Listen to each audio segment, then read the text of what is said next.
on in. Whoa. It's way too close.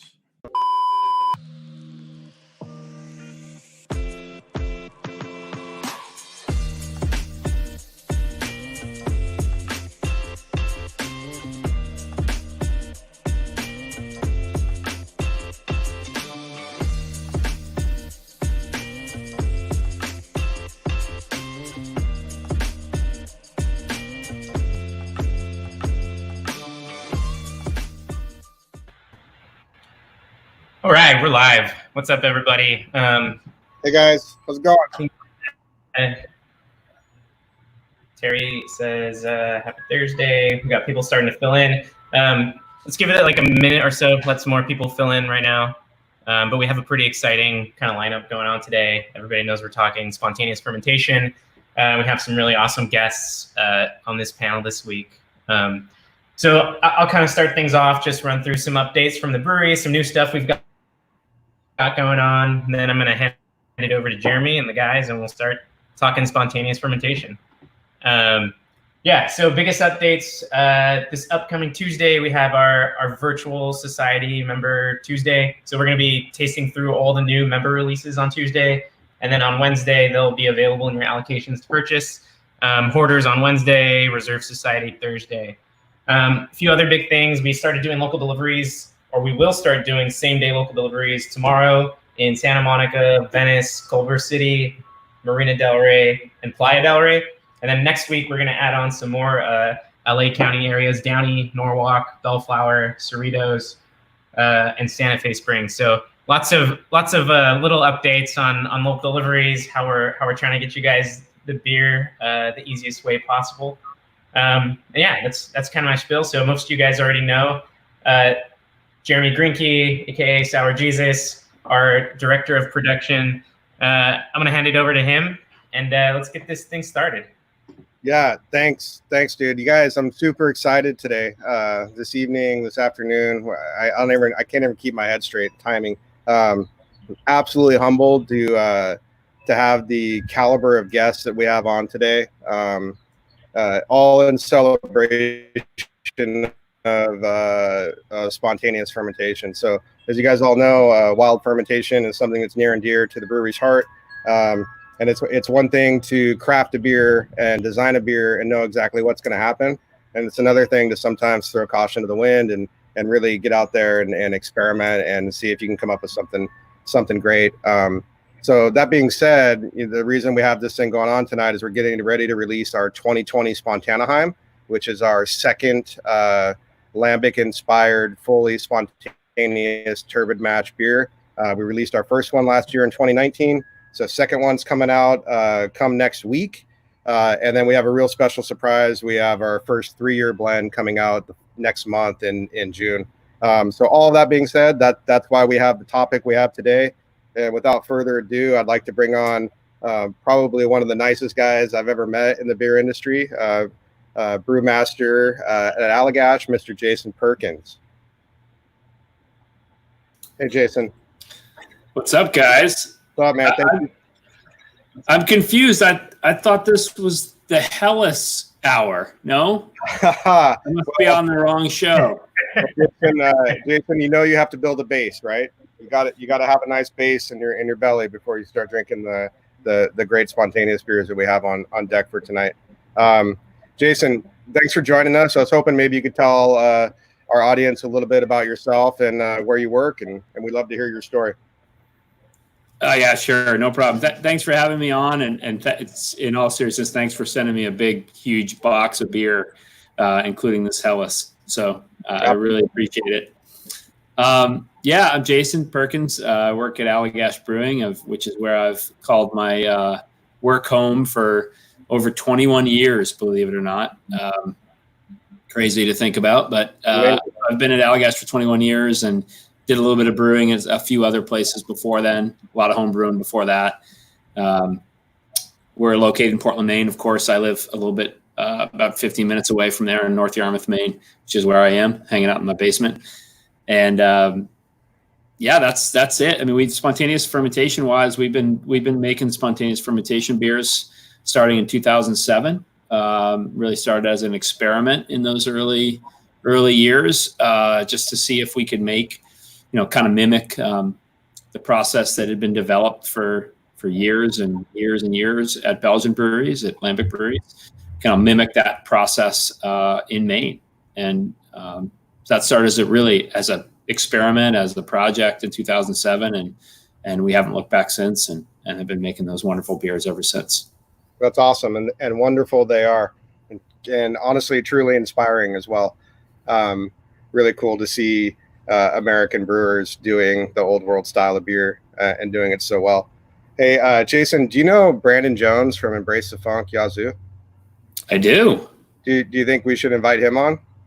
I don't know. I mean, if he's free, if he's got the time. Let's buzz him and see if he's around. Oh boy, there he. Oh yeah, just like the last time I saw him. Brandon, you're on mute, buddy. We good? Oh, we're good. Woo! All right. Thanks, Jeremy. Brandon, thanks for joining us. For all those guys out there that don't know what Embrace the Funk is, I can't imagine there's any of them. But could you tell us a little bit about yourself and how you got to where you got, and the story of Yazoo and whatnot? Yeah. Well, my name's Brandon. Try to do all that in 2 minutes if you can. All right, 2 minutes. Here we go. The short version.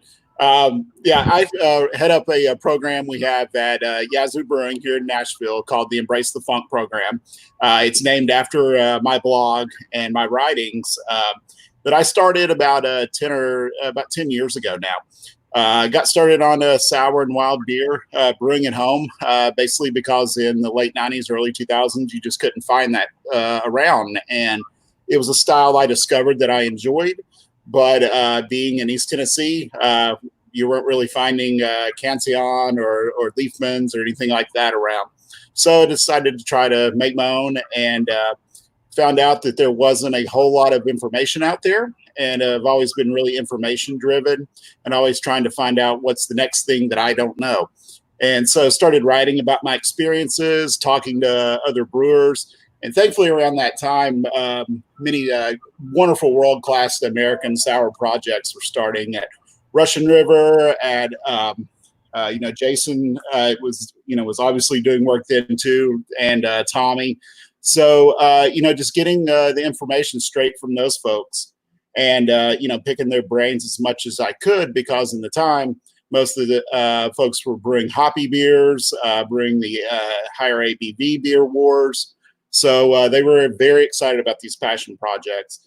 Fast forward 2012, my buddy Linus and I decided to start a commercial program, which again named Embrace the Funk, and started brewing on a 10-barrel system at our old facility, which is a distillery now. 2014 won my first GABF award for Cherry de Rouges, our Flanders Red. And let's see, April 30th, 2020, got to talk to Jeremy Grinke on the internet. Billy, thank you, man. Thanks for joining us. Yeah. Brandon, you ever heard of a guy called Jeffrey Stuffings? Yes, I have. Do you think good dude? Do you think you can get a hold of him? Let's see. Oh, there he is. Holy cow. We did it. Jeff, thanks for joining us. I really appreciate it. Oh, thanks, Jeremy. Great to see you, man. Yeah, great to see you as well. Hey, can you tell everybody about Jester King? Well, sure. My brother and I started Jester King. We're a small farmhouse brewery in the outskirts of Austin, about like 18 miles from the state capital here in Texas. Our focus is wild and spontaneous. Coming up as a home brewer, not to say it because they're here, but it's the truth. Like, my first introduction to wild beer in America was stuff from, Allagash as well as Jolly Pumpkin and Russian River. So, as far as like spontaneous and wild beers in America, they're kind of my heroes, my OGs. And so, grateful to follow in their footsteps. And then, coming up through the homebrew ranks, Embrace the Funk was one of my 3 or 4 go-to sources for how you actually begin to even approach making these beers. So, super cool to be on with Brandon and Jason and yourself, man.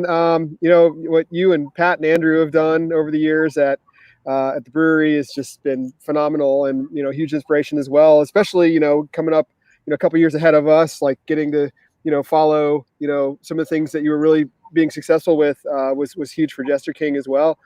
But yeah, we've kind of grown over the years. Like now we have a small restaurant, small farm, little private event space, little inn now. And yeah, have just really tried to focus on kind of beers with, you know, as the winemakers say, you know, terroir, a sense of place. Just trying to kind of harness our natural surroundings to create something unique. Well, you're definitely doing it, man. There's no doubt. You've definitely got a unique, not only brewery, but a character to your beer that is phenomenal. So no doubt. Hey, Jeff, you know a guy named Sour Jim? I sure did. Yeah. Great dude. Can you get him on the line real quick? All right, I'll see what I can do. Okay. Yo, Jim. Oh, hey, well, there he is. Wow. It's amazing. That speed dial. Jim, you're on mute, buddy. Hey, how's it going? Welcome, Jim. Thanks for making time for us, man. I really appreciate it. I appreciate the invite, Jeremy, hugely. Thank you. Yeah, same kind of questions for you. Can you tell everybody a little bit about who Sour Jim is? Sure. Yeah. I wasn't always Sour Jim for a long time. I worked as a quality control manager for Firestone starting in about 2001 with under the tutelage of Matt Brynolson. We put together a really good program there, solid beers, very traditional, a lot of IPAs and pales, of course, and started working with wood in about 2005 and 6. We got really heavy into using bourbon barrels, and with the program, like the Spirit Bell program growing, I got my hands in the wood from a quality standpoint, learned all about how to work with wood, how to make clean beer as much as we could in the wood. And that really lent it. And also Firestone having the background using the union system, that was really like a cut your teeth kind of system where we brewed every week into wood. And so we had to become like wood experts really quickly to make clean beer in that wood. So designing our own equipment or either augmenting equipment to learn how to clean things and adopting things from the wine side very, very quickly to learn how to make this beer clean. That was DBA in the early days. Fast forward to about 2007. About that time, I'd been to GABF more than a handful of times, tasted quite a few of the sour examples out there from like Russian River, New Glarus, people like Lost Abbey, and I guess I say New Belgium, but those were all inspirational beers for me, starting off with like La Folie. And it didn't take long to twist the arm of a few of those people to get me some of the cultures and start a little funk project in the back. We call it the Skunkworks Project. And it started out not unlike what you see behind Brandon there under that tarp behind him in his garage. It started off as like a pet project of mine in 2007, adding some inoculated wood chips to some barrels to see what would happen. As things started kind of finally coming around by 2009, I had a handful of barrels that were starting to be moved around the place looking for a home. And as things happen in Firestone, we just don't think small. We started thinking bigger and bigger. By the time of 2011 rolled around, we had something like 68 to 80 barrels that were inoculated with funk. And it really had outgrown itself at that point. Being the caveat that I was a quality control manager, that's a huge conflict of interest for the brewery. So I think Matt finally got privy to the idea of kind of letting this whole thing fly. Along with the help of David Walker, we started Barrelworks in 2012 down in Buellton, which is about 90 miles south of where Firestone's footprint was up in Paso. And that was a beautiful thing because it started off with just basically a clean canvas to do whatever we wanted to do. I had some prototypes at that point and started building beers. And I guess, now it's 8 years later. My dream is still kind of being realized as we've grown the project to somewhere around having about 1,500 barrels, releasing roughly about 1,000 barrels of sour product every year. And it's a dream. It's a dream job. Love it every day going to work. Well, I'm gonna dive into that a little bit deeper after we get your buddy Bob on, Have you seen Bob? I think I spoke to him earlier. I'm sure he's free. I think Is he around somewhere? he's free. Okay. Hey, there he is. There he is. Hey guys. Just the guy we're looking for.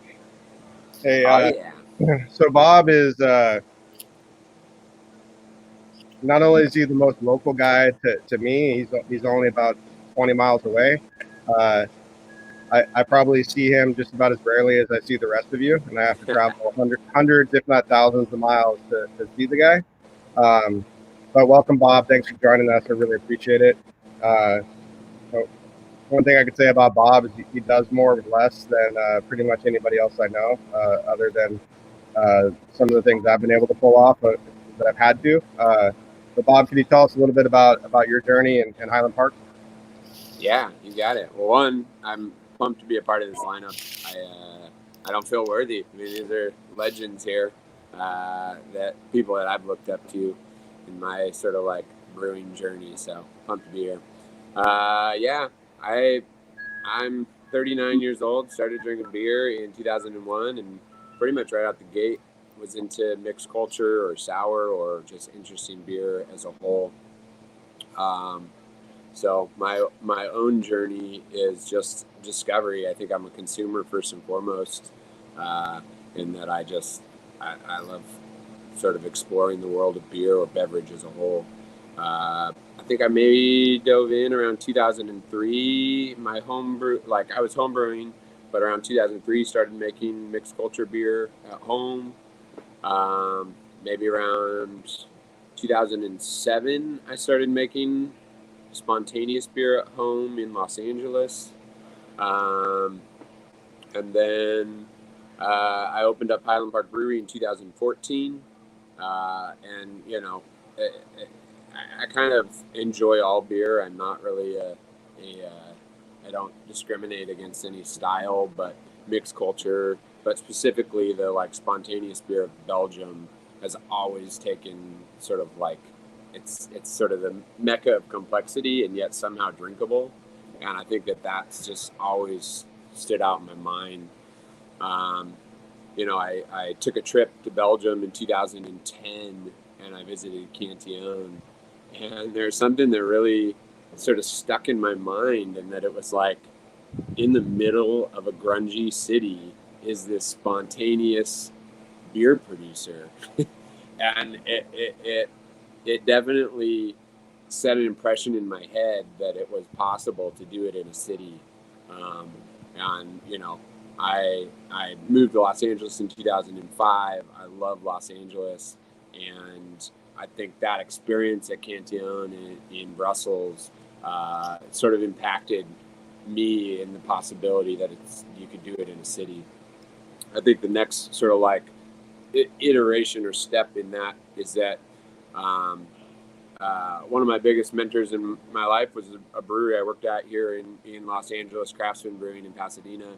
And Mark Jogue was the owner, and he had always drove me to like sort of be a sensory driven brewer, and that, you know, sort of be tactile, and that's the biggest tool that you have. And I think I've taken that in my like brewing journey, but also it's like I started a brewery on a very, very small budget and have kind of always had my hands tied by that. And then we didn't have any investors, we didn't have any bank loans.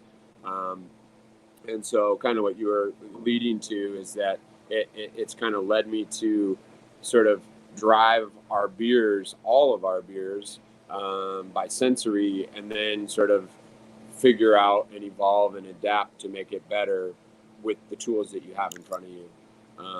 And so, yeah, we've pretty much done a spontaneous program for now 5 years. I think this is our 5th season of brewing.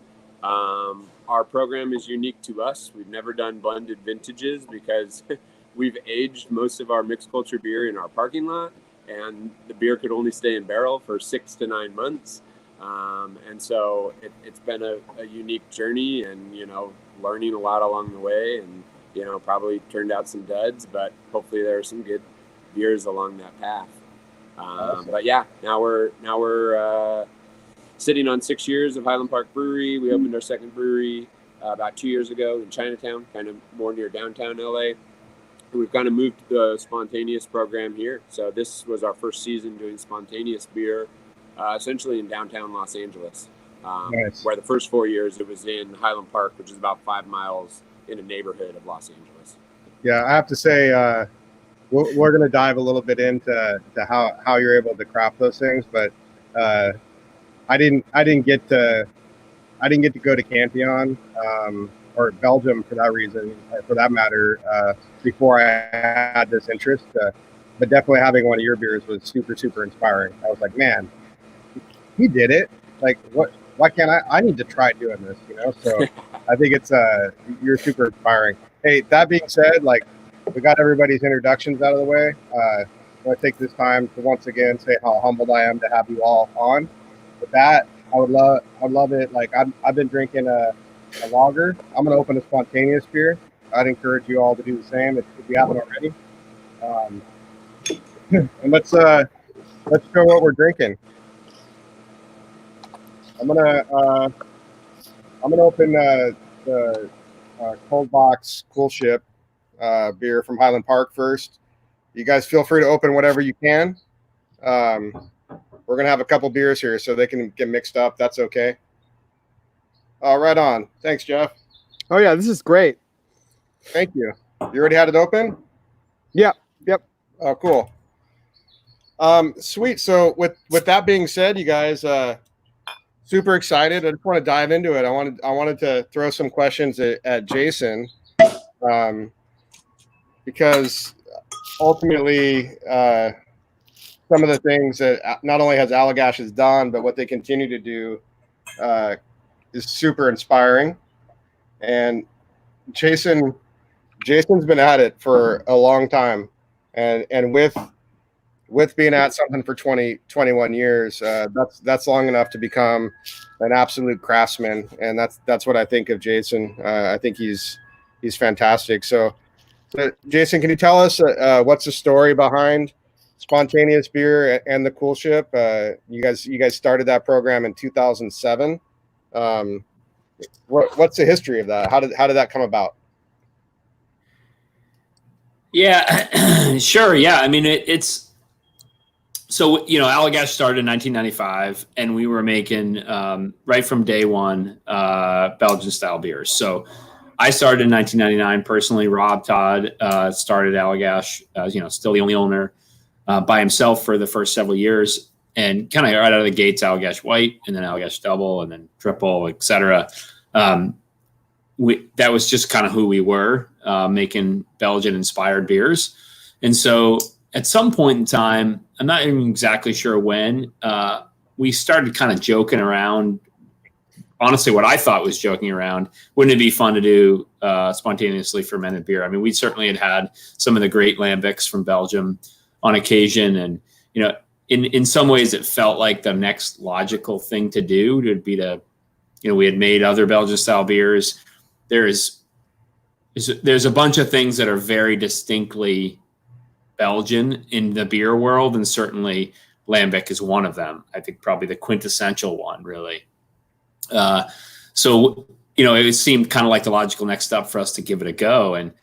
But it also seems so daunting, right? Like to try to do something like that in a totally different part of the world. I mean, back in 2007, 2005, 2006, whenever it was we were talking about it, I mean, really the conventional wisdom at the time, you know, I wouldn't say there was a lot of literature on it because there just wasn't, but the conventional wisdom was you can make these beers, as in spontaneous fermentation beers, in some kind of magical radius around Brussels, really, around the Seine River in Belgium. And, you know, I think we questioned that. And honestly, even talking to lambic producers, they questioned that.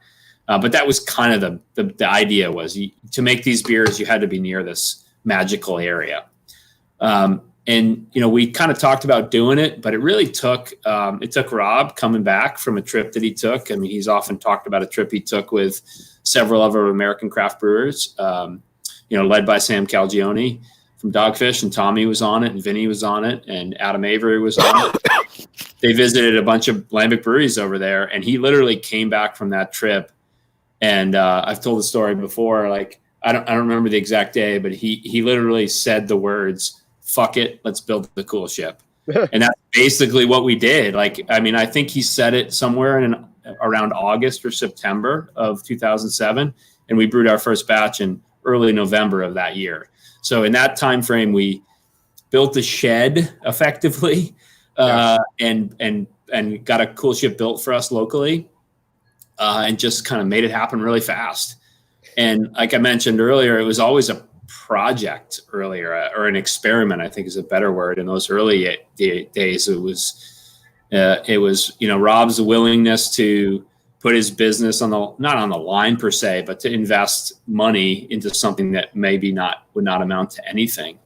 So that's kind of how it started, was kind of inspired by, let's kind of, I guess, test this false theory that these kind of beers can only be made in one part of the world. And that's really what started it. And so when your initial batches, how true to old world style were they, or were they completely American cowboy at that time? Well, I can tell you, process wise, we've always been careful to not call it lambic and not call it goose and all that kind of stuff. But we modeled our process absolutely by that tradition. I mean, we figured, if we're going to try this, if our goal here is to see if the same process can be executed in other parts of the world, let's follow what is tried and true. And of course, there's variation from lambic brewery to lambic brewery in terms of how they do their process, but there's a lot of commonality as well. Right. So we followed, a certain, at least 30%. We'd go 40% unmalted wheat, turbid mash, aged hops. I mean, we could go down and explain all that stuff, but we basically modeled what was out there for process for that. And, because we wanted to do our best with it. In terms of flavor profile of those batches, I mean, it took us a couple of years to know, right? Like that's the challenge with making these beers. And you don't really know for a while. And so I think that's part of the reason why we called it an experiment, probably for our own mental preservation, and that we weren't anticipating it to come from much. I would say that over the years, it's gotten considerably better, but I was remarkably shocked at how workable those early batches were. I mean, we certainly we lost a lot more barrels in the early years than we do now, but still we're able to find some good blends. I think, the longer we did it, the more batches we had. So the more stock we had, and therefore the better batches we could put together and so on. So I think some of the benefits of the overall end beer being better over the years had to do with having more available stock to choose from and a wider palette to choose from, I guess. Let me ask you this. In Coolship year 2019, are you chasing the same things you were chasing in 2007? Or has your process and your flavor profiles, all of that developed to a point where you've made what may be drastic changes? You look at it over the time, it's not so drastic, but is it much different now than it was when you started?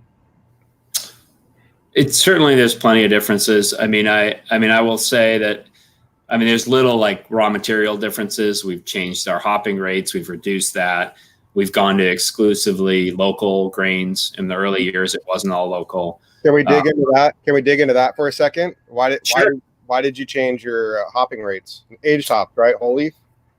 Yeah, all whole leaf. If we're going to do it, we just went for it, right? I mean, there's been plenty of people who have been like, from like a, strictly, I guess, more science background, why you use whole leaf. And I don't have a great answer. It's more just tradition. It's what's fun to use and what is behind it. So all still whole leaf. We age it ourselves. We use almost exclusively Hallertau at this point. In the early years, it was a variety of a range of varieties. But in the end, it was really, I hate to say it, it's not an IBU thing per se, but it's a astringency from excess vegetative material, I guess, is a better way to say it. So in the end, it has a similar perception in the finished beer as an IBU would have, but it's a palatability issue that we had with the early hopping rates we had. What was that early hopping rate? Do you mind if I ask? No, I mean, we started at about £1 per barrel. Okay. And now we're, I don't know exactly what it is, but slightly less than that, 0.8, 0.9, something like that. I don't remember honestly exactly. So it wasn't a drastic change, but a little bit less than £1 per barrel. Yeah. I think with that, I just switch over to Jeff real quick. Speaking of aged hops, I've seen this guy's hops, and it's pretty incredible. Can you tell us a little bit about your philosophy on aging your own hops, Jeff? Yes. So, going back to a little bit off of what Jason said, kind of buying into the myth of which, Belgian brewers never really even, claimed to be authentic, but there was this mythology out there that like these beers could only exist in this like certain part of the world. And, I was very curious, like, could it exist elsewhere? And I remember, Rob Todd was at an event here in Austin at the Flying Saucer. This is like 2010, something like that. And I'm like, Rob, can you do this outside of, outside of Belgium? I'd never had Coolship or Sorghum before. And he's like, oh yeah. It can happen. Like, can it happen in Texas? Like, I have no idea, but it can. And then I swear I'm going to get to age hops, and then, it was at the Shelton Brothers Festival in 2014, I think it was in Portland. And, that was the first time I got to try Coolship or Sorghum. And it was just like, oh my God, like this can be done outside of Belgium. It was just like this mind blowing moment because, when you're making beer without pitching yeast, without paying attention to, pitching rates and pitching strains and, oxygenation rates, you're like, this shouldn't work. It defies like every single thing you're ever taught as a home brewer or professional brewer. And so where I was going with that is part of it is, all the character of this beer must be due to this like unique microbial terroir, this magic yeast, if you will, from, the Zena Valley and, the Peyton land. And, and that's true to an extent. I totally buy into the concept of microbial terroir, but the more I learned about the style, the more I came to appreciate how much of the flavor and aroma characteristic is driven by aged hops. Like when I, sample spontaneous beers or authentic lambic, like one of the first things that grabs, my interest in it is that really interesting kind of like blend of like rustic funk, which I think is partially based on fermentation and, biotransformation of hops, but a lot of it just kind of the nature of, hops when they just break down. And, my science is kind of weak to explain all that, but like the hops as they just like decay, take on really, really interesting character. As far as a little bit more technical take on it, we started out doing pellets because our friends at Live Oak Brewery had some like 2003 German Spalt hops that like at 1.5% alpha acid. And we thought, oh, this is perfect. They're like over a decade old. They're only 1.5% alpha. But when we used them at like £1.25 pounds per barrel, they still had a lot of bitterness where like our first ever spontaneous beer from 2013, like we ended up never using, or we blended a small portion of that into our what we ultimately released because it was just so bitter.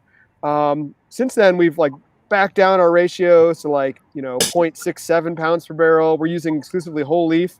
And, but yeah, just to cap that point, I'm convinced that that like signature character of spontaneously fermented beers, at least spontaneously fermented beers inspired by lambic, is due to aged hops. Yeah, I think that there's a huge profile that comes from the aged hops, but I think maybe you more than anybody I know has that sense of place, has terroir driven beer, and what makes Jester King, what makes Texas Hill Country spontaneous beer? Like what is that? I mean, part of it's the hops, but you got the water, you've got that property. What is it in your opinion? Not from a science base, because as you said, like you're not going to rattle that off. You don't know the science. Yeah. It is, it might be the goat herd. Who knows what it is, but what do you think it is from a holistic view, if you had to give one? Yes, I think it is that totality. Jason mentioned, taking inspiration from overseas, but doing it with your own, local ingredients. I think that's really the essence of wild brewing and farmhouse brewing. If you ask me like what farmhouse brewing is or spontaneous brewing is, at least, Belgian inspired spontaneous brewing, it's taking the old world, but bringing it to your small little locale and doing it with what's around you. And so, in our case, as you mentioned, we use water straight from our ground, malt that was grown in Central Texas or the high plains of Texas, and malted right up the road from us. Hops that weren't grown in Texas but were aged in the attic of our barn, and then wild yeast and bacteria that we catch from straight out of the air.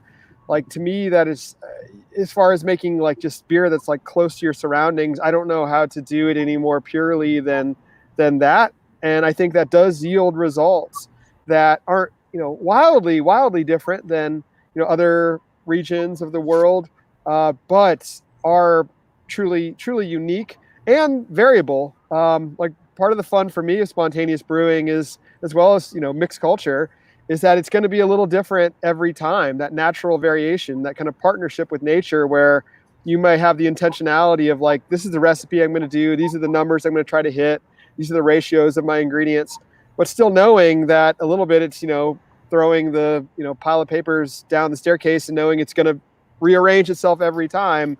Not, I'll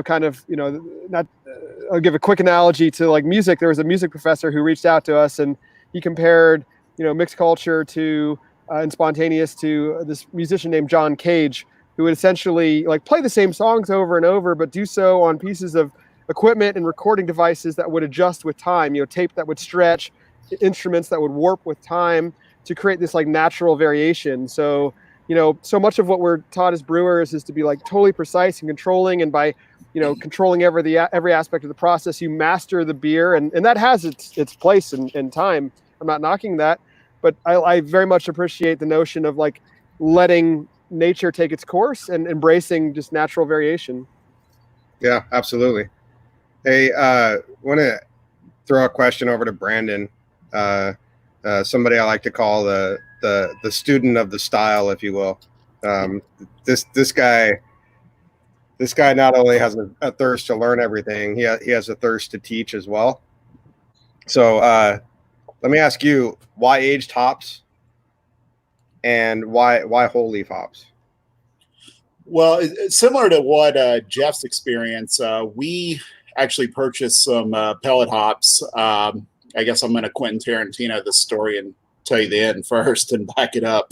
But we had purchased some pellet hops a couple of years ago to age, and they were fairly low alpha.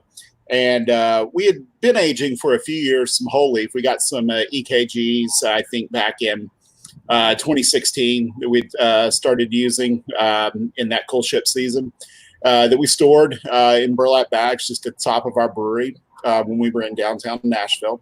And I finally got around. I thought, did a couple of water titrations with the hops, and felt like they were decently close. So we used them on the batch, and it came out just so bitter. It was we calculated it in our lab, and the IBU assay put it at like 65 for the final product. So it was just so overblown. It just harsh.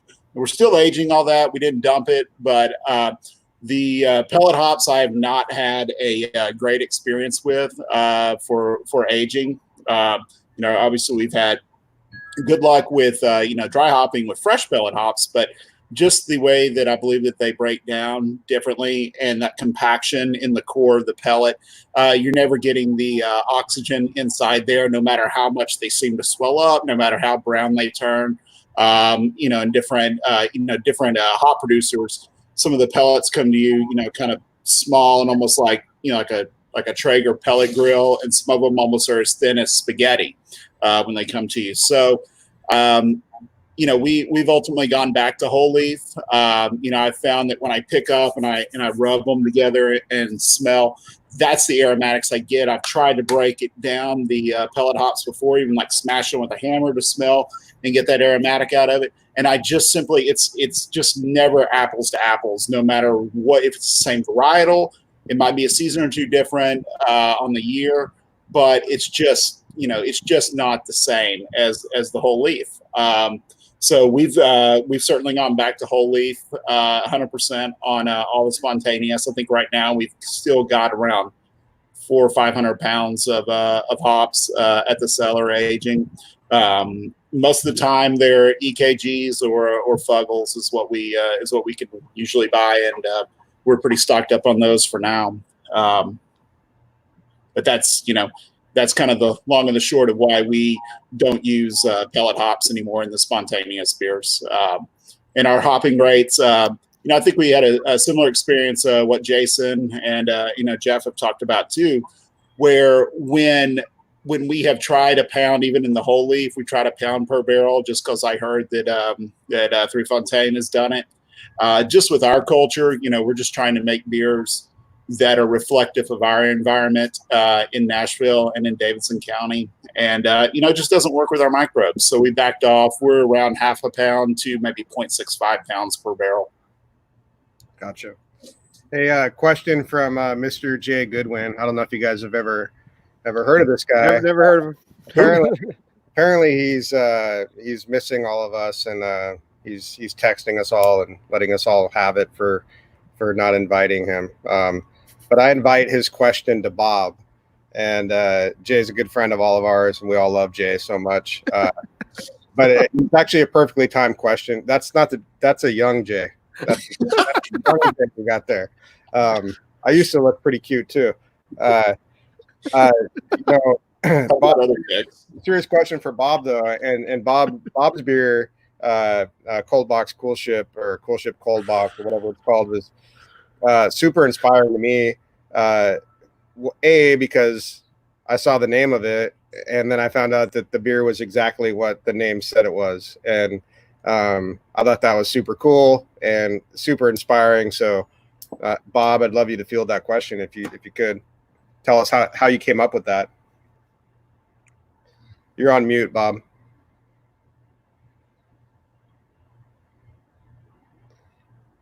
Bob, are you not on mute? Now can you hear me? Yes. We can hear you. Yes, sir. Yes, sir. I guess just the elements of the name. Living in Los Angeles, it's hot. I mentioned that we started the brewery on a budget, and our cold box was a shipping container in a back parking spot of our parking lot. And it's basically the cooling of that shipping container was actually air conditioning units that are just pulling air from the outside into the inside. And I just thought it was a natural sort of like process. It's funny enough, there's a guava tree right on the backside of that shipping container, pulling in air right by the guava tree, which there's tons of microflora on those guavas. It's insane. So that was kind of the inspiration of the name that led to the beer, is that we actually put our Coolship, which once again, it kind of, to take that one step further, our Coolship was just macro bins, which are kind of these square plastic fermenters used in the wine industry a lot. Actually, that's a macro bin right there. Looks like a Coolship to me. Yeah. So that was our first Coolship and is actually still our Coolship. We feel like we achieve a similar result as we would get out of an actual Coolship, and these vessels are a little bit more multi-purpose. We don't have tons of space, so it kind of allows us to sort of be a little bit more utilitarian in our space and our equipment and so on and so forth. So Cold Box Coolship is actually from the Cold Box. It is sort of utilizing and being resourceful with what we have around us. And then, his question opens up a whole host of things for me, but I think that I think you can make spontaneous beer wherever you are. I really think that it's, I think, kind of going Darwinian. I think evolution is just constantly happening everywhere. Everything's evolving and influenced by geography and people and tastes and air and whatever. And these things are all kind of morphing and shifting. And that's the wonderfulness of it. So for me, I don't think that we've ever I think that we hold lambic in such high regard, but that's not always the goal for us. For us, it's more this evolution of sort of our place and where we're at and the tools we have and the budget we have and, whatever else is around us. And then from there, it's up to us to sort of use our brains to start to have, get in tune with our beer and get in tune with our equipment and get in tune. And then it's like year over year, you start to adapt and shift. So not a magic answer, but I think, being intentional and being in tune with your product and your place and your, facility and whatever it is, anybody can do anything anywhere. It's just a matter of sort of desiring to do it. And then all of a sudden that spontaneous beer evolves into whatever it is for you and your equipment and whatnot. Yeah, absolutely. I got a question for Jim. Jim, coming from a quality lab and being so versed in science, I'm guessing. I think although you were gambling, when you were inoculating beers, when you were the QA manager, what's your feeling on gambling on spontaneous fermentation? Not knowing how something's going to come out when you spent years perfecting how something's going to come out. It took us years to cross that threshold of taking that gamble. Being the control freak, I guess, that I was even in the beginnings of what TerroWorks was. We used microscopes in almost every inoculation and every pitch to get us to what we were thinking is a consistent pitch rate for even Brett and even lactic acid bacteria as well. Really, we had to basically backward engineer the idea first starting with looking at what was out there in the environment. So putting plates out, taking a look at what we could capture. We went as far as going out to a vineyard that right off the back 40, pretty much within about 1.5 miles of the brewery, and got a clipping of some grapes right off the vine. Took those back to Barrel Works. We're able to start a fermentation of just naturally off what was on the outside of those grapes, and eventually converted that over to feed off of malt base. And then we're able to work that up into something that pretty much blew my mind. It went from completely tasting like wine in the beginning stages to tasting like a Belgian ale after about 3 weeks in a carboy.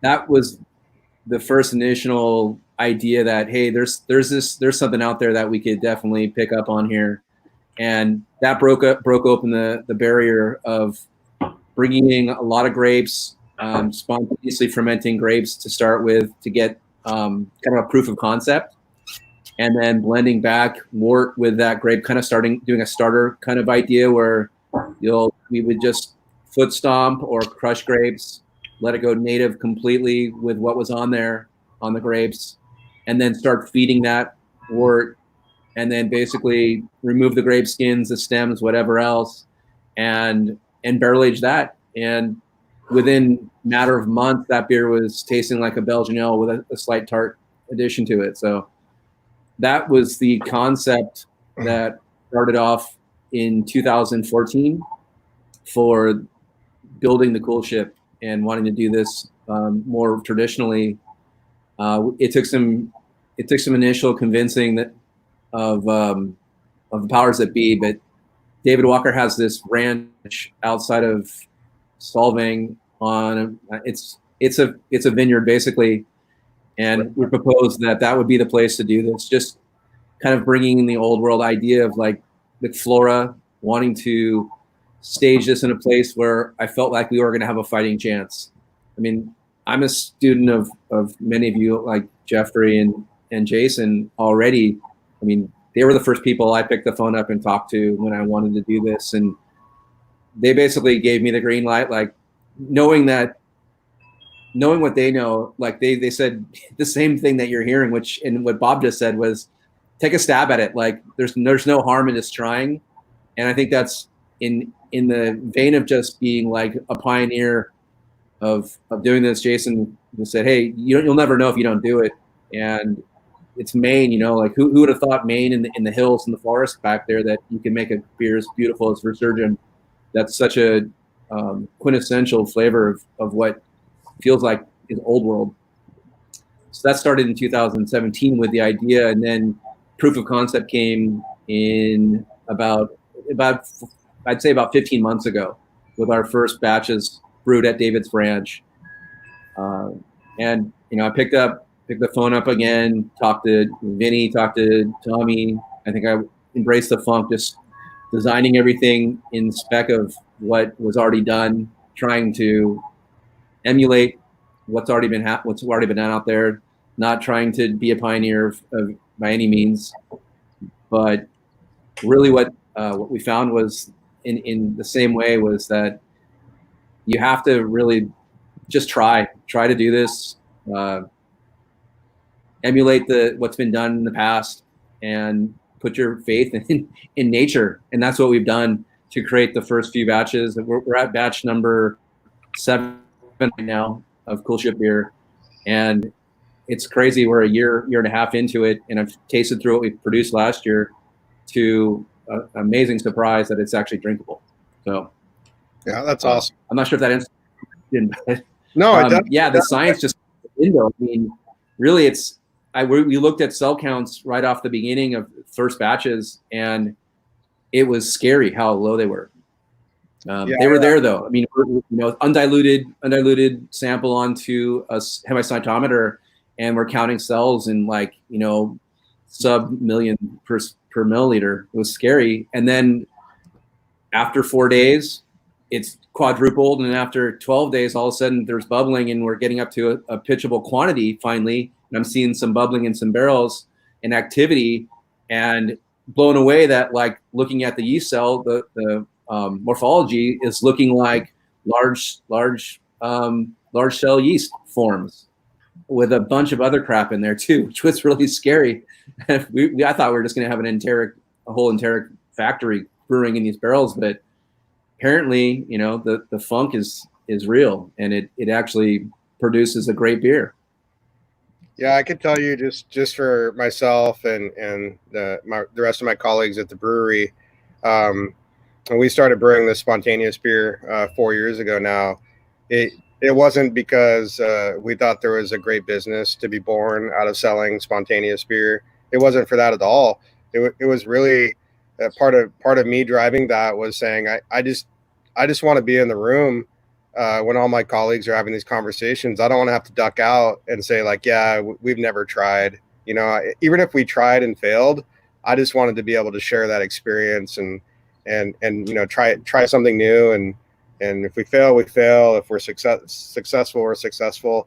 But that being said, I've been making sour beer for a while, and you're never fully successful, and you're never fully a failure either. Like some things work and some things don't. And that's the beauty of having a stockpile of barrels to find out how to make a finished beer that actually works. You dump what you can't work with, and you blend what you can.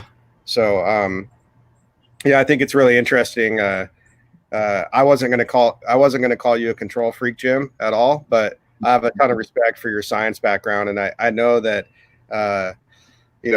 sometimes even with spontaneous beer, we don't pull out the microscope because it doesn't matter at this point. It is what it is, and if it's bad, it's going to be real bad, and if it's good, it's probably going to be bad for a little while. It's gonna have to turn that corner aging. So, anywho, thanks for that. I'm actually going to pull on my colleague, Keith. I'm sure all of you have met Keith. If you haven't met Keith, this is a great opportunity for you to meet him. Keith and I have worked together a little over 5 years now. And throughout my whole career at the brewery, he's really been my right-hand guy, and he's come a long way. And now he's actually managing the terroir program as I've kind of moved on to manage more of our overall. It's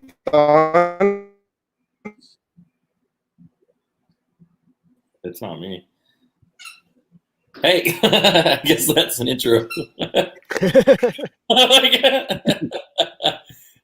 Yeah, so Jeremy doesn't normally sound like that when he talks or introduces me, but how's it going? That was almost some Michael McDonald step up there. Yeah, I'm honestly not quite sure which direction Jeremy was taking it, but I know he kind of like briefed me on talking about more of our Spontaneheim process, because we kind of do have a unique process after hearing everything, where like honestly we were inspired from Bob and his kind of wild way of making it. Yeah, both of those really good. So that's actually the 2020 vintage, I believe. So I'm actually tasting both the 2019 and 2020 next to each other. But yeah, so we kind of have a different process at the brewery where we definitely have a brew house made for German lagers, right? It's not your typical. It's not made to make spontaneous beers, but so in order to do that, had to actually pull off some very turbid mash after about a 3-minute Vorloff. I'm not sure what y'all's process is, but it's basically pulling off some of this very dextrinous wort and then adding that back into the boiled side. But yeah, we actually do put it under cool nights. Bob, same problem over here. It's never really actually cold, right? So you're kind of looking at that weather app as much as possible, trying to hit it on the head here. But yeah, so we actually keep it outside. Our not overnight guy, but our late night guy, he kind of watches it. We put a little sheet over it and basically let the bugs and yeast do its thing. But I actually do want to say too, like I'm definitely pretty excited to be on here with everyone here. It's a pretty awesome experience just to be able to, I don't know, just sit here and talk to everyone. It's pretty cool. Very, very have a lot of respect for every one of you guys. I want to go back to something that Jim was talking about though, real quick. That, I think this would help out a lot of brewers that are trying to figure out if they want to approach these styles or, maybe cull some sort of nerves that, Jim is so right. And I think Jeff can speak a lot to this too, that like the microbial succession during fermentation of spontaneous ale is quite the roller coaster ride. I mean, you picture you've waited in line as you've made the wort. You've waited in line. You're finally going to get on the ride, and then it just sits for weeks. Sometimes, I mean, we've had barrels go 2 to 3 weeks and nothing, and then finally one day you come in and it's just cruising out, out the top everywhere, and it finally kicks off. And every one of those stages is so important to the development. And, as Jim was talking about there and Jason talked about, that they were worried about, just things becoming enteric bombs. And you certainly need every one of those steps in there and this slow process that brings out every character along the way. Because you think about there's so many brewers that we're doing everything that brewing mentality tells you not to do. So get that in your head when you go into this project. And and one thing I want to point out too, we never taste our barrels before, around 30 days would be the absolute earliest, again, because it could go through an enteric bacteria stage, which, could be a bit harmful to you. So, we want everybody to be safe again. But, each one of these stages, and, if you do want to look it up, even on where we have it on our Wikipedia on Milk the Funk, we do have a stage, microbial succession stage of what are the most common microbes active at certain points during this is a very generalized fermentation. but I think you can read a lot more. And, some of those characters, nuances that you enjoy in spontaneous and wild ales like these, you can kind of figure out where those are coming from. Yeah, same here, Brandon. Like, we never taste our barrels during the first month. And although they're probably fine to drink, the first year we don't have high expectations like whatsoever. At least the first 6 months, like our spontaneous beer for the first, I don't know, let's call it 6 months, is like astringent, kind of overly bitter, doesn't have interesting yeast character. I mean, sometimes like I find it's pretty just blah, or meh, as sometimes we get reviews that are just a meh, that's kind of what we get for like the first 6. My experience, it's around like 18 to 24 months that you start to really see like interesting character, where you get like nice, hopefully if it goes well, you get like soft acidity, drinkable acidity, like interesting funk. And then another like aspect of these beers that I think is really interesting is like a little like oxidative note, because I mean we're not topping off our barrels, you're gonna get evaporation, and you get this little discoloration as well. Like I've tried to learn more about wine over the years, and I think you can draw an analogy with like spontaneously fermented beer, at least lambic inspired spontaneously fermented beer, and orange wine, where it's kind of like that oxidized character, that kind of like nuttiness a little bit. And I don't know, I guess my mind went to like, riffing off of what Brandon said, like, don't even like think about like trying to blend it like when it's, under 6 months, and then, kind of take a winemaker's approach, as like Jim was saying as well. Yeah, I think for us that's definitely where Jeremy comes in, and his winemaking background. He was able to like settle me down and calm myself down from tasting it, right? Because you do want to taste it and see how it's progressing. And I would look at it underneath the microscope almost like every day to see if there's anything or any kind of cultures happening underneath the scope. And it was about the 4th or 5th day, like the first time we did it, that we actually had some culture growth, and you could see some budding, and that was really exciting. But honestly, I do think having Jeremy there to like kind of calm myself down, because I'm more of a traditional brewer, have been for 10 years, and that really calmed me down. And I was ready to pitch it with something just to save the wort, but luckily Jeremy's like, no, we're just gonna let it ride, and you really have to just let him ride and just let it do its thing. I'd like to hear something from Jason. I have a question. We Keith, like you were saying, we've done things that don't seem right, like I get the idea to try to break the idea of what lambic is and learn from that, because I feel like the only way you can learn really is by failing.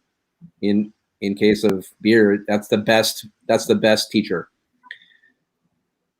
I think we spoke about this years ago, but the temperature gradient for when you're cooling, you were saying 40 degrees is about the temperature you need to get the delta T from cooling till the next morning. It has like 12 to 14 hours. And I've read on Embrace the Funk what that is, what that delta should be.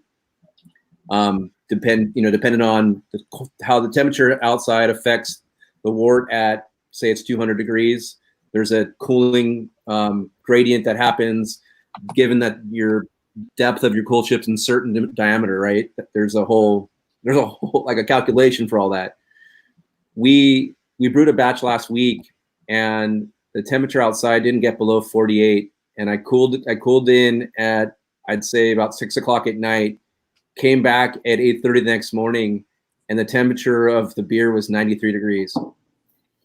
I wanted to ask you, we found it to be fine. It actually started fermenting in 12 hours. And that's a little quick for what we've ever seen.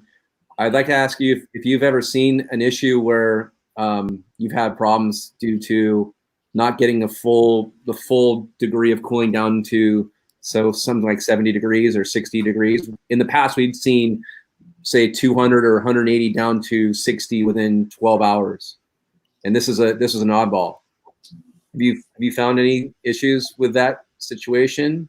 or had that happen?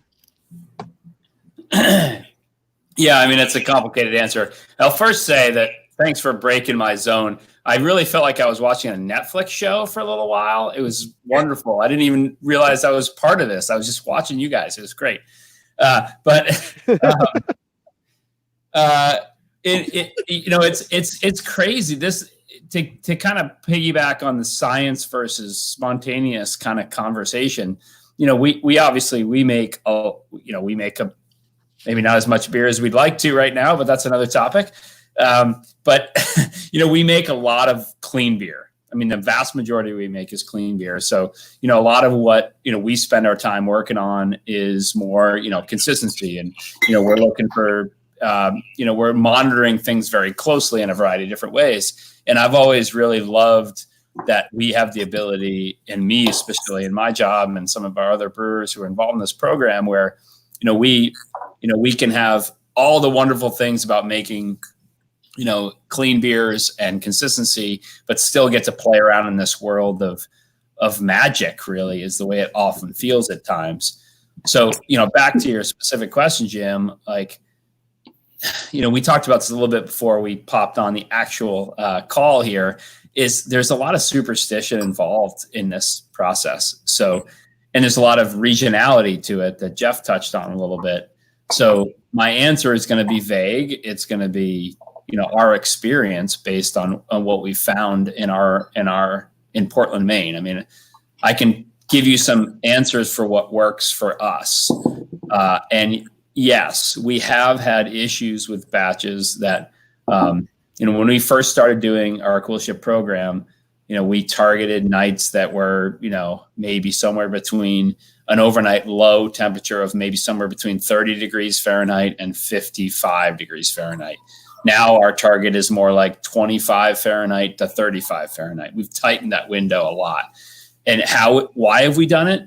I mean, it's superstition and gut and experience based on what we've seen from batches that have been on warmer nights. But that's specifically what is our experience. And I will even say our good friends at Oxbow Brewing, who are just not that far away, 40 minutes away from us, are brewing a slightly different schedule than we're brewing. They're brewing in different temperatures than we are. They have a different Coolship. Their Coolship's outside. Ours is in a building. So, I mean, that's what's so amazing about this process is it's so local. It's so dependent on what works for you. And I say superstition, and part of that's based on, we need a year at a minimum, if not 2 years, to understand what process variable we changed and what effect that had on the beer. So if we have one batch of Coolship that was predominantly bad in some way, that was on a warmer night, I'm never going to brew on a warmer night again. Whether or not that's science-based or gut feeling based, I'm just not going to do it. So I don't know if that totally answers your question, but we in our experience have had a larger issue with beers that are cooled, that spend more time in the Coolship. Let's put it that way. So that's the other variable we could go down a rabbit hole is it outdoor temperature or is it the amount of time that it spends in the Coolship? Obviously, those two are related, but we've had batches that spend too much time in the Coolship to reach a certain temperature that we haven't had as much success with. So that's our personal take on it. Thank you. Yeah, that makes sense. Yeah, like I was saying, this thing, we cooled it in it about, I mean, we bring wort. So here's another thing that's a little different than maybe everybody here does, but being that Barrelworks doesn't have a brew house attached to it, we rely on Venice to build our wort. So we will start brewing at 4:30 in the morning, and we send a tote down to Venice from Barrelworks on the back of a box truck. And then about 12:30 in the afternoon, we'll cool into that tote, full hot at 200 something degrees, right out of the kettle, into a tote. Sounds dangerous, but we've got the tote insulated, so no one's getting touched by it. We're using insulated hoses. And then we will turn around, drive that wort back to Barrelworks 2.5 hours up the road, and cool it into the Coolship at David's Barn. And the transfer between LA and Buellton, we're consistently only losing about 20 degrees of temperature. And so I think the beer's still in a pasteurized position when we're putting it in the Coolship. It seems like that. So that's a big difference than what you're seeing. So maybe we're already starting a little bit lower temperature when we're cooling into the Coolship as well. It's not boiling hot wort. Are you venting at all in those tow tanks during transport, or like no vacuum? Like no. No, we're trying. It's sloshing around. It's only cooling 20 degrees, so it's not pulling a major vacuum at all. When the tow shows up, we won't vent it until we get it out to David's property. So at least the air that it does see is the same air that will be cooling the wort down. That's one sort of of the same setup that we have. And just to back up what Jim's saying, because we have two separate facilities. We have our main production facility, which is in Madison now, and where our barrel facility is near the airport in Nashville. So we're talking about 15 minutes away. And we brew our brew house is up in the main production facility. So we do box truck everything down. We set it up with our logistics guy, and we're just putting it in, bypass the heat exchanger out of the boil kettle, straight into totes. We do 40 barrel batches at a time, so send 4 totes down, and we might lose 5 to 8, 9 degrees before we go into the Coolship. So again, I still feel like that we're not pulling any vacuum. There's not that much of a cooling rate to pulling on the toad or anything. So everything that we're getting is still all well above pasteurization temperature, and everything is wherever the Coolship is, and the wort hits it. That's the microbes that we're gathering in as we cool down overnight.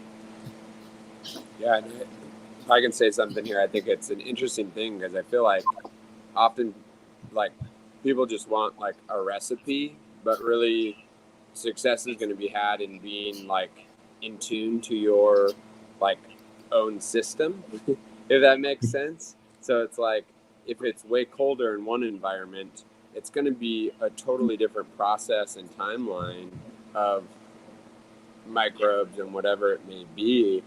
And I think sometimes if I say for home brewers are watching, that they want to follow a recipe that Jason said this, or Jim said this, or Jeffrey said this, but the reality is you should be in tune to your own process, which maybe means that you don't knock out at 212 degrees, you knock out at 160 degrees so that you get the right cooling overnight to get exposure to the right microbes. And it's a long learning process year over year to understand what that is, but I think that's an important part of this, is being in tune to your own product and environment and taking good notes.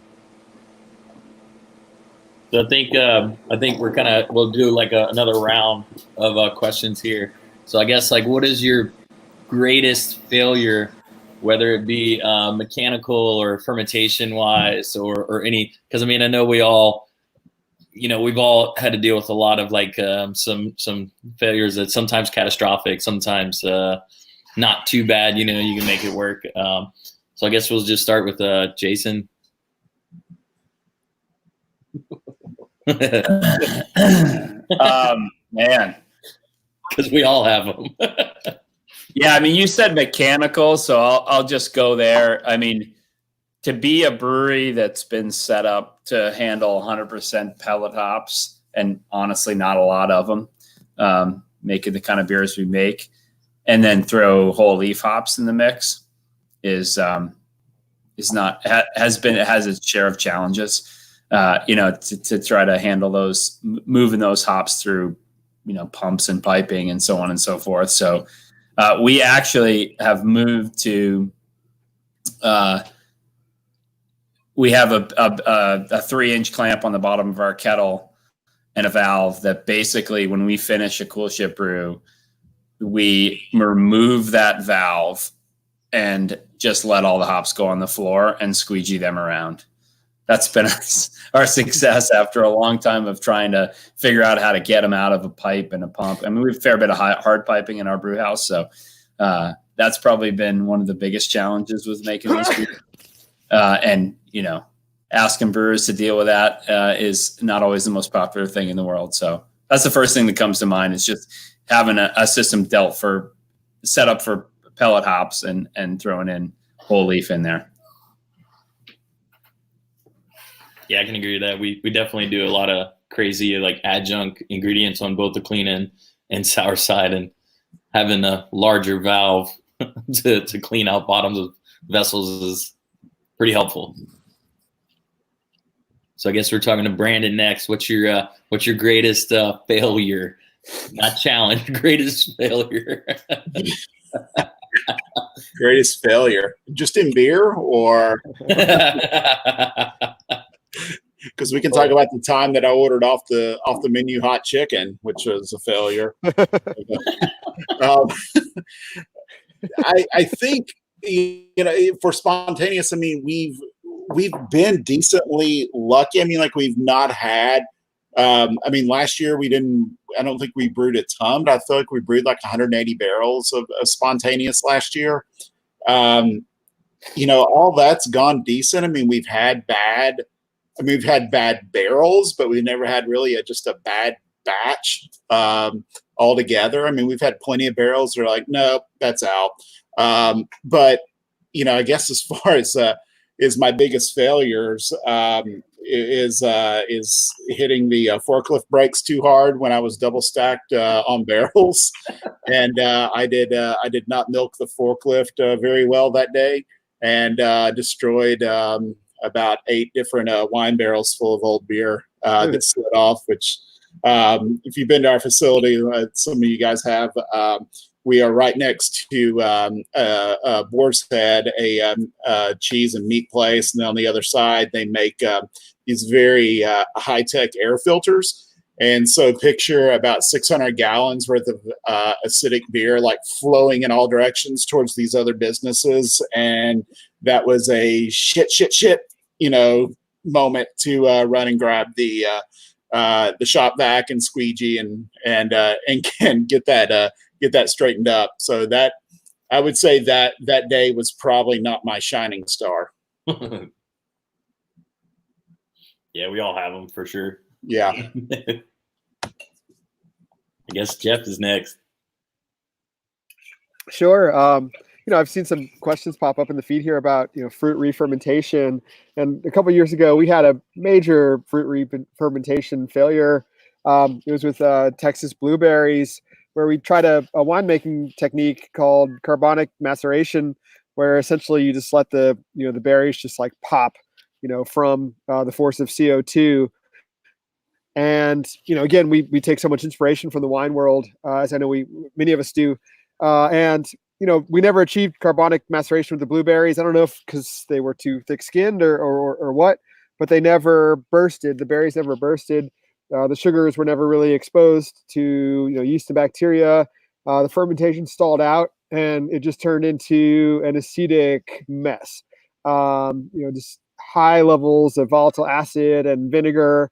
We actually turned a portion of that into actual blueberry vinegar, which was quite delightful. But as far as a beer, it was really, really bad.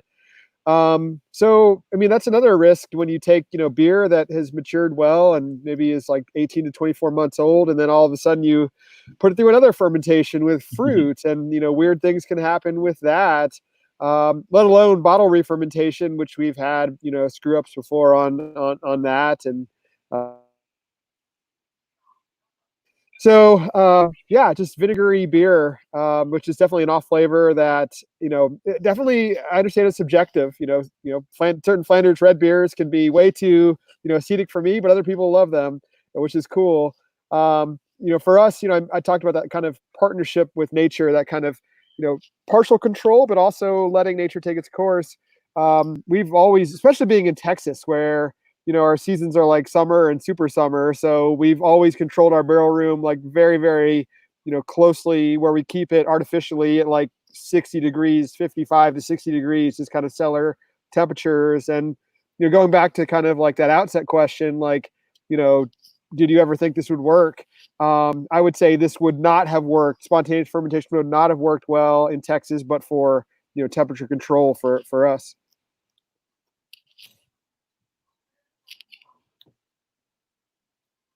I guess Sour Jim, he's on mute. Yeah. So we've definitely done what Brandon's done a lot, actually. Dropped barrels through walls, through windows, through, ruined people's warehouses next door to us, thrashed drywall, to the tune of thousands of dollars of damage. I think that's just part of moving barrels around. You're going to drop a barrel now and then. You're going to lose some beer. I don't think that's not the worst thing, though. That's not as catastrophic as what I feel is something that I learned from the beginning. Like I learned this idea of this nail idea where you can put a nail in the barrel head and it allows people to easily come and get a sample out of your barrel head. And years ago when I was starting this program, that was a real simple way to get a sample for us. I'd probably put 60 nails in barrels. And I found out real quickly that people tuned into that, and it became a real easy way for someone giving a tour, if they wanted to slide in, to grab a sample from a barrel. And it didn't take long before I started getting questions from people about, hey, I went and pulled a nail. I mean, they were cavalier about it. Hey, I went and pulled a nail from this barrel and nothing came out of it. And I was like, yeah, that's not good. And sure enough, I mean, that's when you have nothing coming out of a barrel, what you have going into barrel is oxygen. And in a lot of cases, you'll hear a sound. That's very bad. And I would say that that's probably the most catastrophic sound that you can hear in a sour beer brewery is the sound of oxygen sucking into a barrel or into a tank. And in case of even just wood tanks, the wood tanks that we have range from, 15, 20-year-old vertical wine tanks that barely can seal, that maybe the tops are somewhat dry, and there's a breathability, to other tanks that are hermetically sealed, that they're beautiful and they have a stainless steel valve on the top and it seals airtight. And when you have a tank that seals airtight like that, if you open up a sample port on that tank and there's been any kind of differential pressure change inside the tank due to temperature, you could have a catastrophic failure of oxygen breach in your tank. And I would say that's one of those things where you don't even know how long you have once you've done that to your beer. I mean, you're creating an oxidated environment. Acetic acid is just going to be roaring in that tank, and that could last. That could ruin the tank. Eventually, ruin the tank if you have a bloom of acetobacter in there. So I would say that now knowing that anytime that we are getting a sample out of a tank, we go to the top of that tank with a CO2 hose and start purging any kind of headspace on that tank before taking a sample from the bottom of the tank, potentially aerating the entire tank if there's a vacuum. So I would say that I've heard that sound enough to never want to hear it again in my brewery. Like an immediate, grab the nail. Oh God, yeah. I stopped doing nails because of that. I just didn't want to do nails, and even then, if you have sample valve on a tank, that could be just as bad. Yeah, if not worse, for sure.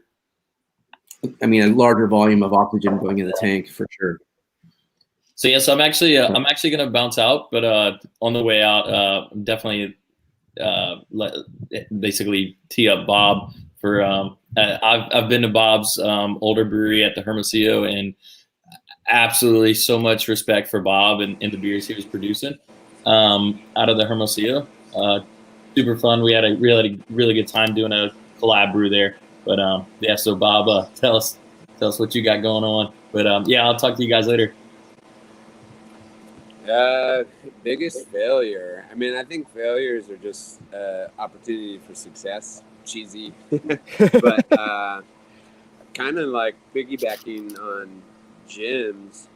I touched on earlier that first 4 years of spontaneous beer for us, the only place we had to age our mixed culture barrels was in our parking lot, and I was kind of following a recipe in that it's like, oh, this lambic producer doesn't top up their barrels, but this lambic producer does top up their barrels, and kind of just thinking about the barrels in that sense, like, oh, we're going to stick to this one protocol rather than being tuned to it's fucking 100 degrees out for 5 days straight, and the barrel is at 80% capacity, and it's like, you know, the barrel staves have dried out on the top of the barrel and so on. So I guess the failure is that I think it was maybe 3 years ago, we had a very hot summer, didn't top up any barrels after initial fermentation. And we had, I think, I mean, we don't have a huge spontaneous program, but probably had 2 out of our 10 barrels survive. And it just kind of, it put an impression in my head that, okay, following protocol just for protocol doesn't really like matter, that you should kind of be in tune to that. And we now try to kind of keep our barrels early on in the season. We'll bring them up to fuller capacity, like after that initial like krausening off and everything drops down, then we'll maybe do a top up. But more than anything, I mean, I know I keep beating a dead horse, but it's sort of like be in tune to your environment, and if you need to do something, it's more important you do it rather than follow a protocol because someone else said to do something else. So. Yeah, real quick question for anybody, if you got a quick answer. There's a guy named Ed that asked if you don't top off your barrels, what do you do to keep them hydrated? Does anybody not top off barrels but spend time keeping barrels hydrated? We don't.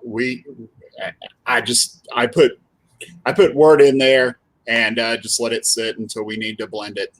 That's all I do. I stay out of the way. That's what I've learned. The more that I screw around with something, the bigger chance that we screw the product up. So I let nature take its course.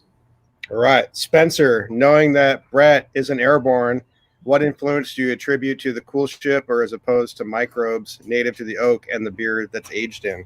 Who wants that question? Well, probably more of a question for Jim and you, Jeremy, but Brett is airborne, although it is in small amounts. There's plenty of studies out there that do show it. You know, as it is as big in the environment as, you know, as any sort of Lacto brevis or, you know, aceto or, you know, just wild local Saccharomyces. Probably, you know, most studies say no, but it certainly is airborne, but it does necessarily grow. It mostly grows on, you know, sources for sugar. But that's always, I hear that one where people say Brett's not airborne. And it is. It's just not in large amounts. And going back to our earlier discussion about low cell counts, you don't need that many cells, especially for a hyper attenuating type of yeast that will consume different dextrins and glucose over the course of, you know, 2 to 3 years in different ways and at different pHs and different environments. I'll maybe latch on to the latter part of that question about, you know, how much is airborne versus how much is, you know, resident in the wood. You know, we used to not kind of homogenize the wort after it sat overnight in the Coolship. It was only after getting, you know, pointers from our friends that we would actually either recirculate the wort, or as we do now, we simply just take a little paddle and just kind of like gently stir it to homogenize the yeast that's, you know, on the surface of the wort overnight, you know, with what may be, you know, a little deeper.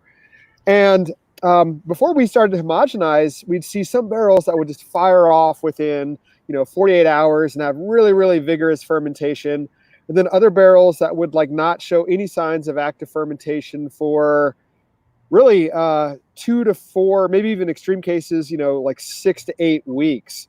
And this is, you know, purely anecdotal, but that suggests to me that most of the driver of the fermentation, of spontaneous fermentation, is coming from what is collected in the Coolship, not what is, you know, residual in the wood. That said, I mean, if you don't, rinse your barrels and leave like a slurry in there, of course it's going to take off quickly from, what's left in the barrels. In our case, we rinse and steam our barrels to try to truly have a spontaneous fermentation. So, again, just speaking to the latter part of that question, I think it really comes down to what is caught in the coolship and not what is residual in the wood. With that said, my question is, how much of the fermentation is driven by what is floating into the room from our open windows overnight versus like what is just already free floating in the room. I've heard, Jean from Cantillon say that, the building, we may be in this, dingy industrial part of Brussels, but the building itself is driving the fermentation. So, I wonder at Jester King, how much of the fermentation is driven by our barrel room versus how much is driven by what floats in overnight. Yeah, I agree. I think that's a really good point. It's both. I think we're all smart enough to know it's both. The question is like, what's that percentage, right? And maybe Jim will probably figure that out at some point. Jim's the guy. I think Jason had a really good point about his room being a major factor in his fermentations, and I tend to believe that the residency that sets up inside the porous wood has a lot to do with how fermentation goes. And to the point where I feel like wood needs to be present in that room that those beers are made in for that purpose. Yeah, and I'd like to hear your thoughts around that. I think in our situation, like we're not in a room. We're in the cellar. The wood in the room is actually the 2,000 casks that are in the room that are part of the living culture. Right. But I think that's a great question. So Jason, I know it's hitting about 9:30 out there in Maine. You want to take that question and go ahead and follow it up with Jonathan's question that you see on the screen as well. Your comment about being 9:30 in Maine is making it sound like you think I'm an old man and I need to go to bed, which is true. I don't think that at all. I don't. I'm the old. Yeah. So. Yeah, I do think the room has a tremendous amount to do with it. We don't have any scientific evidence to that per se, but we've always kind of believed that from day one. When we first started this project, we didn't really feel like we could throw a bucket in the parking lot and see what would happen with it. We really felt like we had to build the room. We had to build that culture up. I mean, one thing that we do, still do to this day, is when we prepping for Coolship season, what we call prime the Coolship, which is where we throw word in a couple weeks ahead of time of Coolship brew season. We just throw some Allagash white wort into the Coolship, not fill it, but just get steam in the room, get it kind of woken up. And again, this is a little bit superstition. It's what we've done in the past, but just talking anecdotally to some other spontaneous fermentation breweries over in Belgium, where they see fermentations be more predictable and more vigorous as the brewing season goes on through the year. That's kind of our theory, is you kind of wake up that room and get it rolling to some degree. So I am a firm believer in that. And, I think Cantillon was mentioned a couple times, and I think that's absolutely a great example. Like, those people who have been to Cantillon know that brewery is in the middle of a total urban area and makes wonderful lambic beer and has for a long time. Obviously, it's not cherry trees outside their window that makes that happen. It's the resident microbes that are in that facility, in that place. And I'll also say that, it's interesting for me I find it fascinating to listen to the stories of everybody on this call, because, as I said earlier, we modeled our project on kind of trying to mimic lambic production, in similar process in a different part of the world, including temperature. In the early days of our project, we said let's look at the times of a year when the temperature profiles in Brussels are similar to Portland, Maine, and that's what modeled our time frame to work. Like, there were parts of the winter where we were colder than there, and there are parts of the summer certainly where we were similar. But what's fascinating to me is here we have breweries from Tennessee and California and Texas who are have found modified ways to produce spontaneous fermentation beers that don't directly mimic that process. And, you know, whether it's in a cold box or otherwise, I think it's really fascinating to see how people have adjusted their process. And that's part of this, right? Is being in tune with your environment and understanding your environment and altering your process to mimic what works for your area. So, I guess that's just I don't think I answered your question at all, but that's no, I think absolutely respond. Absolutely. I think you did. What about this question that you see on the screen? So, you know, tequila barrels, if you've ever used them on a clean beer, they are prone to infection, or they can be. There we go. Actually, Brandon's got some real experience with this. But my real question, I have a question within that question of, like, you know, well, first of all, there's a question, you know, is that ideal for spontaneous or sour beers?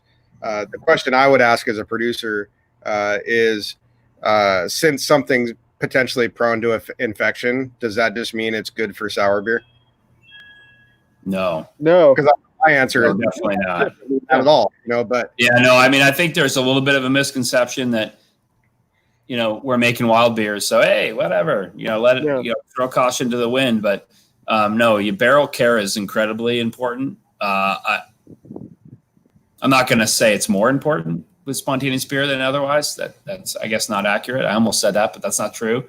But it's equally as important. I mean, I think you got to take care of your barrels. You got to know where they come from. You got to know what their history is. If they're producing bad flavors, you get rid of them. You got to know your source, all those kind of things. I mean, I think tequila barrels, I haven't had a lot of experience with them, but they have a bad rap, mostly because typically when they get released for use, they're old and junky and maybe been sitting in a yard somewhere.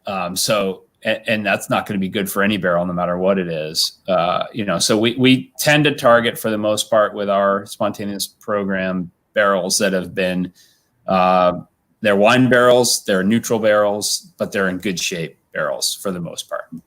Right. It's funny. It's tequila barrels. I'd say a majority in the world start just right down the road from where I am at Jack Daniel, and then they become tequila barrels after a few years, because every tequila barrel we've ever received back always has Jack Daniel head stampings on it. Cool. Jeffrey, you see this question up here from Ed? I think that'd be a great question for you. What's sort Jeff, you need a campfire, dude. I know, seriously. Yeah, I opted for the outside, but yeah. What variants do you drive in batches per season for variants and blending in your finished barrels? So how do you build that stockpile for blending? Yeah, I would say we see more variants within batch to batch within the season than necessarily one season compared to another. I have a very difficult time kind of comparing the character we get from, like, say, 2017 versus 2018. I can definitively say, this was this character, that was that character. That's very difficult. I will certainly say that, certain seasons are, longer and shorter than others. We've had, a couple seasons where we get like 4 or 5 nights of weather that's conducive to chilling down to, say, the low 70s, high 60s Fahrenheit overnight. Where other winters, we get like 20 nights, which for Texas is a lot. So, there's just so many variables. It's hard to really pin anything down. I will say we get a great, on like just a practical level, we get a great spread for blending. We get barrels that have just like beautiful yeast character, a nice soft acidity that will go into our unfruited blends. We'll get beer that's just like, oh, that's really solid, and that'll go into like our fruited blends where you're taking spontaneous and keeping it spontaneous, but then getting so many characteristics from what would be the fruit re-fermentation, or again more akin to wine making. So it's just hard to say, like, within wine, a vintner might say like, oh gosh, 2010, that was a beautiful year. I've yet to be able to really establish that with spontaneous. Well, let me ask you this. Yeah. Do you change your OG on different batches for the purpose of blending later? or do you keep the same base recipe throughout the season, and your variance really comes from either the date brewed, that batch itself, or actually the wood that it goes into? We've kept the base recipe pretty consistent and have not gone high gravity. We've experimented with a Mirtz beer by taking the second runnings. We haven't released that actually, but we've made some low gravity stuff, but have not done high gravity. I know Cantillon had the high density lambic as they called it. I just, generally speaking, whether it's mixed culture or spontaneous, don't love the character of really high gravity. I think that has its time and place in other styles, but not necessarily wild fermentation. I feel like some of the hotter esters from alcohol can be a little distracting to what is beautiful, yeast characteristics. I know that kind of works in the wine world, but for whatever reason, we've not latched onto that in the beer world. I don't know. I feel like I'm kind of dodging the question unintentionally, but yeah. Your answer is no, right? Yeah. You're like, drive that complexity in the date of cool shipping and in the wood, not necessarily in the base recipe. Cool. We got another question here from Nathan. Nathan's saying, that's great info, guys. Any advice on starting from day one in a production setting? Very familiar with bugs and small homebrew batches. Just looking for your what I wish I would have known on day one answer. Yeah. Who wants that one? I want to tell a story real quick, and it's only because Jeffrey told me to tell this story. When we did our first spontaneous beer, that was in 2012, and we were getting some tanks dropped in at the old brewery and had to cut the roof open. And I started thinking, I was like, well, Nashville, it's December. It's going to be cool. We've got this huge hole. We're getting 200-barrel tanks dropped in. So the brewery is going to be pretty cold. And we had 2 levels in that old facility.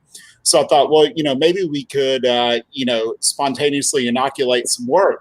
And so I went upstairs and I found this container that was about, 25 gallons, maybe 30 gallons, and brewed some starchy wort with some old hops that I had in the freezer at home, and set it out overnight and just let it cool down. And then we fermented it for a couple of years. And it turned out pretty nice. We entered it into GABF the first year that they had the spontaneous category, and we went into the medal round with it, and we scored really high and had some really nice remarks. So I would say, don't get too caught up on the sexiness of what a coolship, of how to cool your wort. Again, it's all about your ambient environment. And it's going to be how you blend your end product and how much you use of that product and what you produce at the very end with what you have that nature provided for you. Very good. Listen, guys, I'm just about out of both light and power here, so I'm going to sign off. But I just want to say thanks for doing this, Jeremy. Thank you to the brewery. Love you all. I cannot wait to see you in person. So, Jeffrey, y'all. Thank you so much, buddy. Take care. Take care. All right. With that, if Keith is still back there, let's bring Keith on. I figure we'll take like 2 or 3 more questions and then call it a evening well spent. Let's take more. I got to go do dishes if we start taking questions. Yeah, absolutely. So this one comes from actually our innovation manager at the brewery, Andrew Bell. Can you guys talk about any spontaneous coolship beers you make that are not lambic inspired? What are you trying to achieve in those non-lambic inspired beers that you cannot get with mixed culture? Andrew knows what we're doing, so that question is not for me and it's not for Keith. That question would be for one of the other 4 of you. If any of you want to jump on it, that'd be great.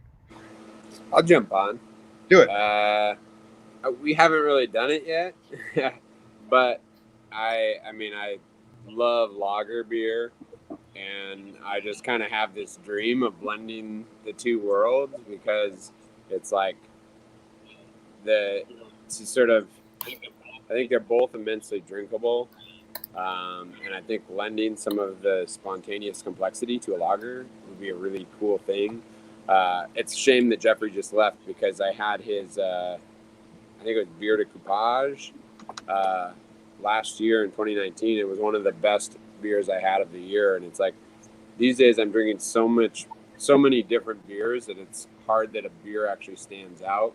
And that beer was like really, really fantastic.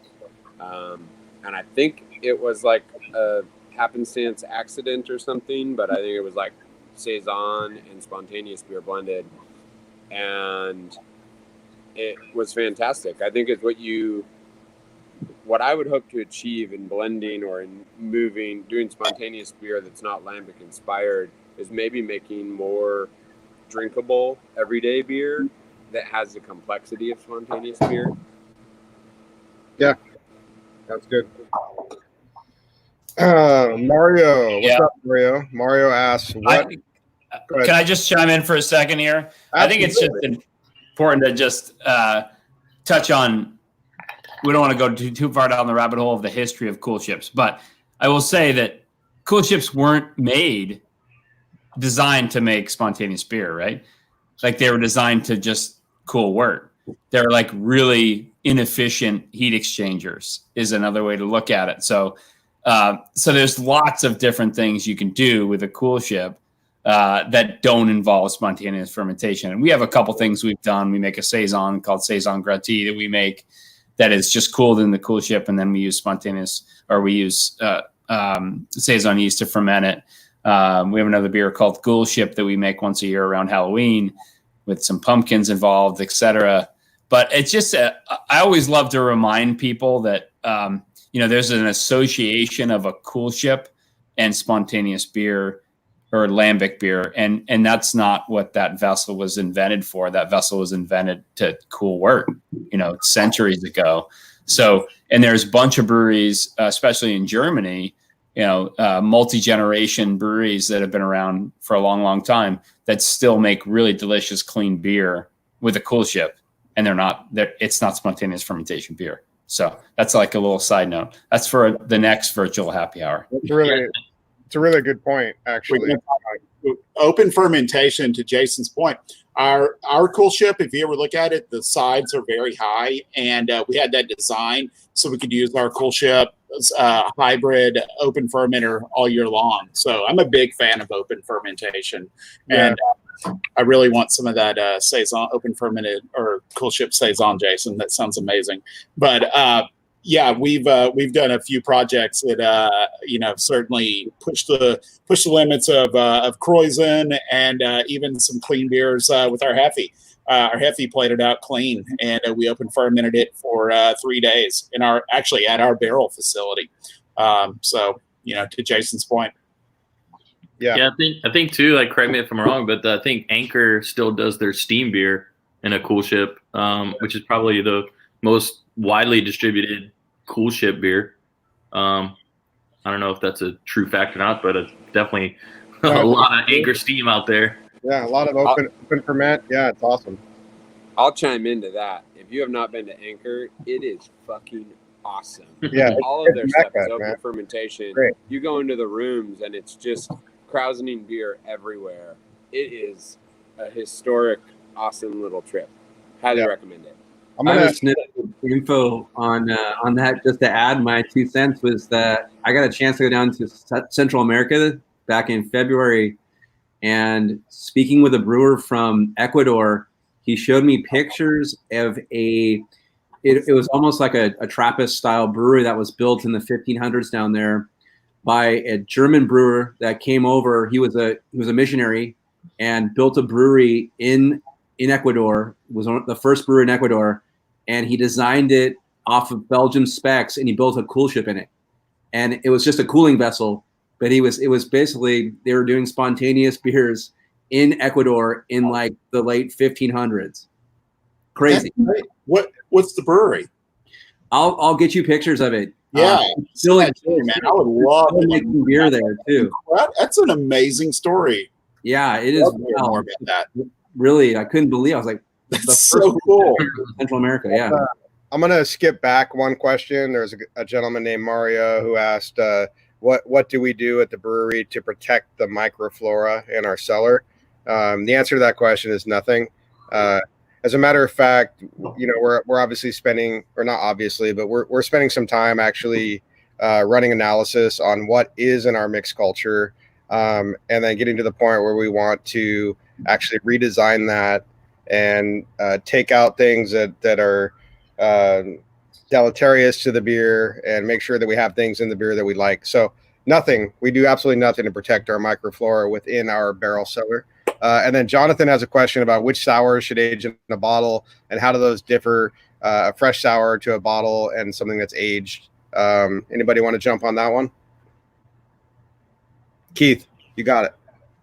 Do it. Well, I mean, I think definitely some of our sour beers. So, I mean, obviously some of our sour beers that are more experimental, where if we put obvious ingredients that break down over time, like we did a coffee sour, which obviously you don't want to age that. You know, we can age anything that we really like to bottle condition. So like some of our bigger sours, which is our BBL series, like those are built to age just because of alcohol, but they aren't bottle conditioned. So I mean, oxygen is a pretty detrimental thing to any beer. So you know, a lot of the bottle conditioned beers are pretty much good to age on. Does that answer it? I hope. I think it answers it. Yeah. Basically, a bottle beer is it's as intended when we make it. It may get better for a little while, but there's going to be a breaking point, a tipping point where it doesn't get better anymore. We're going to go ahead and make this one our last question, if that's cool with y'all. Do you guys have any tips for spontaneous beer on a home brewing scale? I've messed around with Brett and Staves, but never spontaneous brews at home. I'll just say very briefly, don't be afraid to fail. Dive in. It's fun.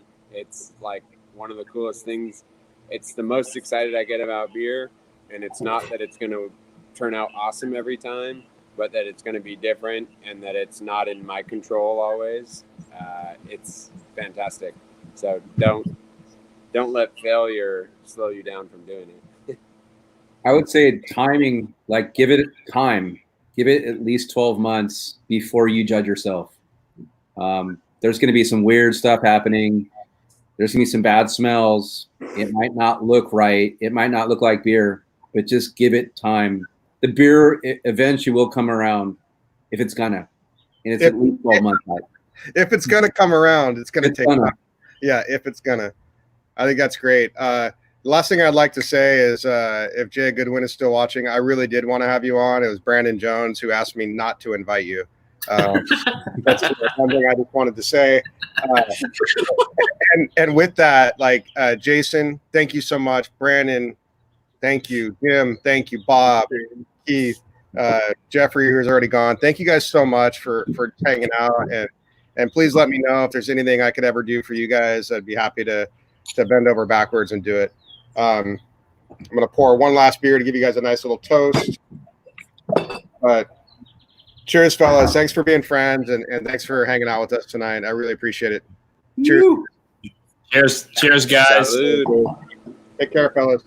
So good.